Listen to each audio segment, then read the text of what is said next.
Hi, in this video we are going to talk about the built-in simulator in the Raspberry Pi image of DroneEngage. This video I divided it into two parts because it is long and I will talk about many technical details here. I hope you find it useful. I tried to explain every important thing that I know that is useful for you to run the simulator, or maybe add extra drones or change the drone type. So I hope you find it useful, and I hope you bear with me in this video because it contains lots of details and it's very long, and I know my language is not well. Thank you very much. Okay. I'm keeping this to the end. This is the EEPROM created for the simulator. So let's first see the simulator.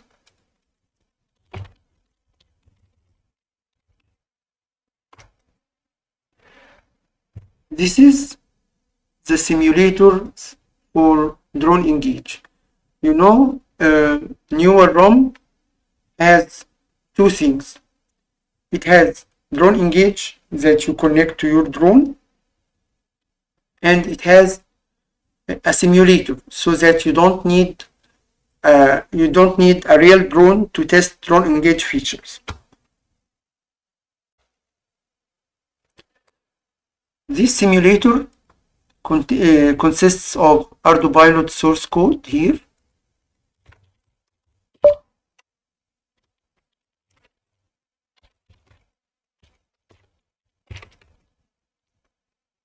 Okay. I compile here ArduPilot SITL, and I use the Python environment here. I use the Python environment here to compile it. And this is the DroneEngage instance for simulator. Okay, let's check them.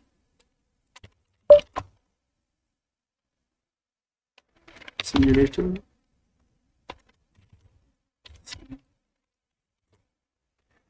As we can see, these are only files. I'm trying to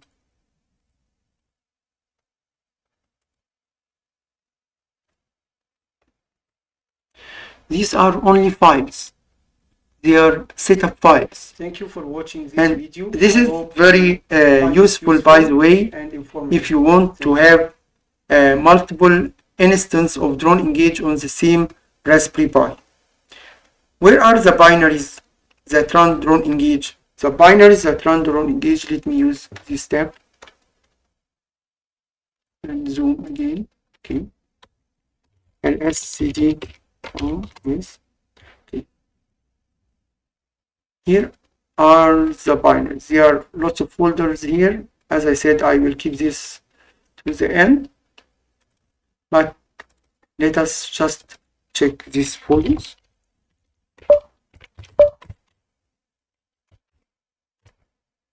This is the Communicator folder.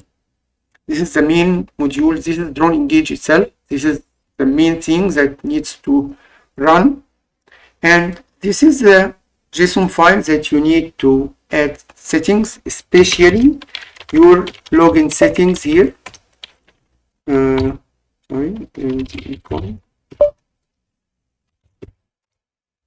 Your login setting need to be entered here. You can easier edit this using this navigator. You need to go here, and this is the file. Here it is. You need to edit this, enter your username and access code. For many people, editing this file is risky because if you just forgot and deleted this comma, it will corrupt everything. So you can edit it using command setup. So I will use my setup here.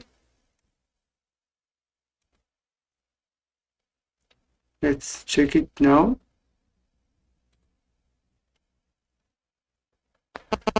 See, it made a backup and it created a new version. Here it is, the username and password.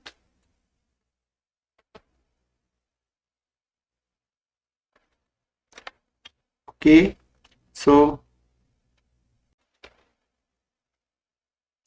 if we want to run this, first let's check here. We updated these files, and if we want to run and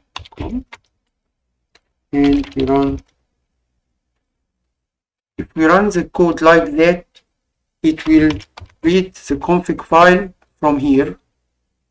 Okay, so let's run. Okay, as you can see, command server connected success. So if we enter to web client here,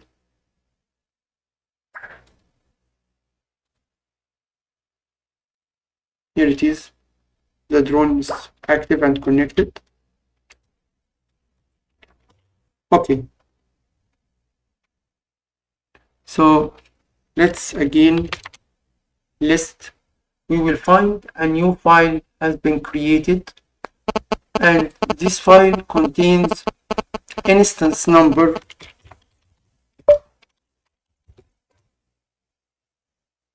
contain module key, party ID, unit description, and unit ID. Why? Because party ID is the main important thing here, and also module key.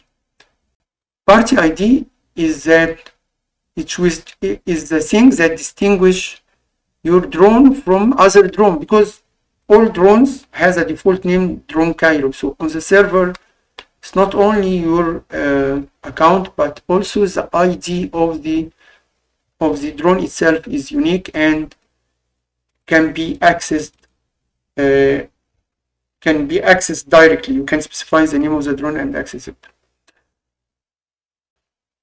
For sure, it is accessed within the umbrella of the username and password of your account. So anyway, this is the most important file, and here I copied the drone name because something here,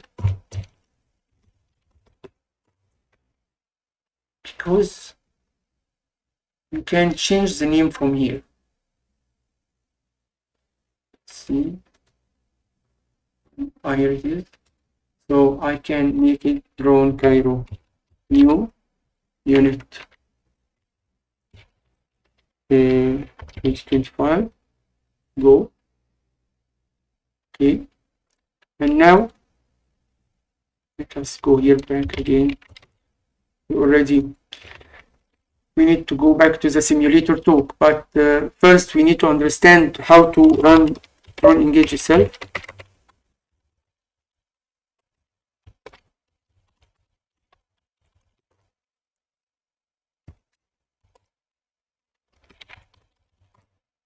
So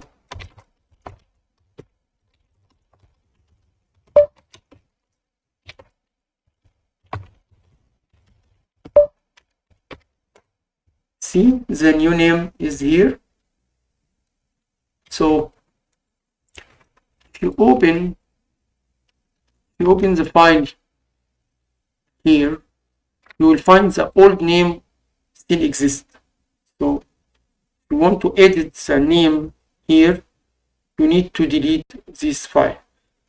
Feel free to delete this local file. It doesn't matter. You can delete it each time you shut down the application and run it, and it will be created automatically again. It's not something important. It's just important for specific features, meaning module key and party ID. Okay, so the most important thing here we need to understand is that whenever we run DECOM, it will look for this file, unless we tell it to look for another file. Then it will look for another file for the setting, and we can give it also a local file to create rather than this file. let us see here. So back to the simulator. In this simulator, we have two files. This file, and we have here this file. This is the config file of the DE communicator that we saw here. Okay. And this is the config file of DE MAVLink. Let us cover the DE MAVLink here. CD DE MAVLink.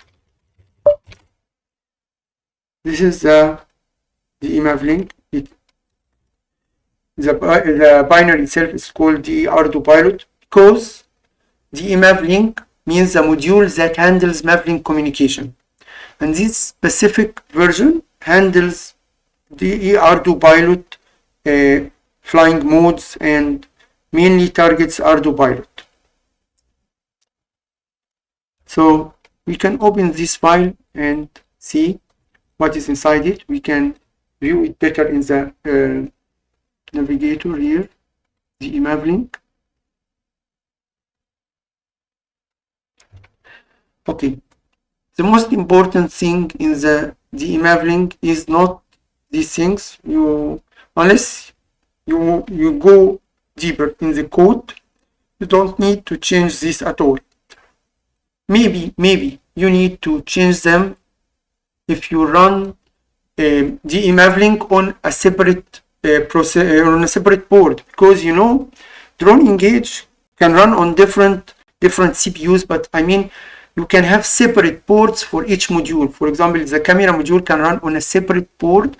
Maybe you choose to run it on JSON, and maybe you run the remaining modules on a Raspberry Pi. Maybe you want to run a dedicated Raspberry Pi. For example, if you use Opal board, here it is.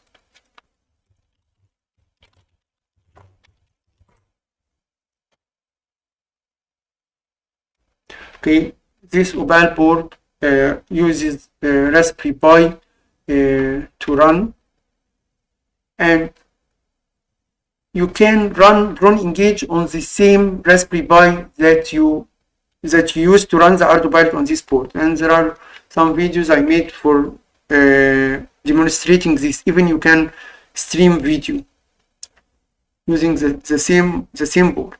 Okay, anyway, so unless you want to run DroneEngage on different boards, you need to leave this alone. Okay, this is the most important settings that you need to change in MAVLink, in DE MAVLink. Why? Because DE MAVLink, you want to connect it to your actual flying board, right? The orange board, maybe the Opal board, whatever. So you need to connect. You can connect using three types of connection. You can connect UDP, and here is the UDP act as a listener. It listens to this port and it listens to all IPs. You can specify if it is local. For example, you can put 127.0.0.1, but you cannot actually, you cannot actually put 127.0.0.1 unless you are running an SITL on the same machine. If you have another board, then most probably it will have another IP, and you will have an IP, then you need to write this IP, or you need to write 0.0.0, which means I'm listening to all available IDs on this board. There is another way, is that you act as a TCP and you are listening to TCP connection. This is only used when I run the SITL on the Raspberry here, so I don't think that you are going to use it. Most probably you are going to use this, and 99% you are going to use this. This is the serial connection, where you connect the board to the flying board to Raspberry Pi using a TX-RX cable, or you can connect it from the USB directly on the Raspberry Pi 4, for example. and then it will create a USB connection. We will create a serial connection, but you will find, you need to find this name. This name could be TTY USB. It could be other things, like for example here could be SEM0 or S0. Okay, and sometimes this is 0, comes 1. Sometimes when you connect and disconnect, it becomes USB 0, USB 1, USB 2. So it's not constant. You have two ways here. You can define a rule that creates a name for this board. So whenever you connect the board, it will be, for example, TTY Ardo USB. There is a way to do it. Okay. The other way is that you remove this one and you tell DroneEngage that this is the dynamic port. So DroneEngage will add here a number from 0 to 10. Okay, searching for the connection until it finds it. Okay, and this is a good approach, and it's working well, by the way. Okay. Anyway, so this is how you set up the connection, and there is a way to set up it from the web. In the new versions of DroneEngage, the web already, you can change the setting from the web. Anyway, I will not change anything here. So again, the simulator can run. We can start the simulators from here. Okay, the simulators are not auto start. If you want to run the simulator, you need to enter to the web client and you start them from here. Run. Okay.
I guess there is an issue in the website, that because it was displayed first as with an exclamation mark here, but should update it automatically.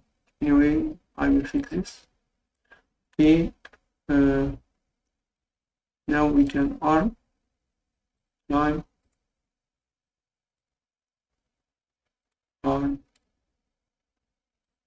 climb.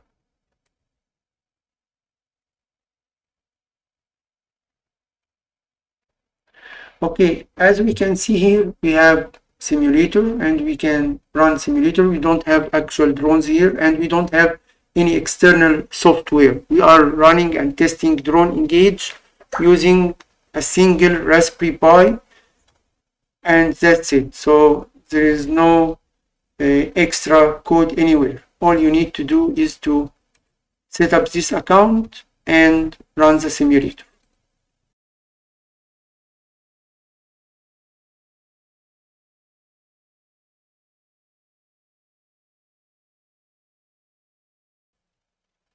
Thank you for watching this video. I hope you find it useful and informative. Thank you.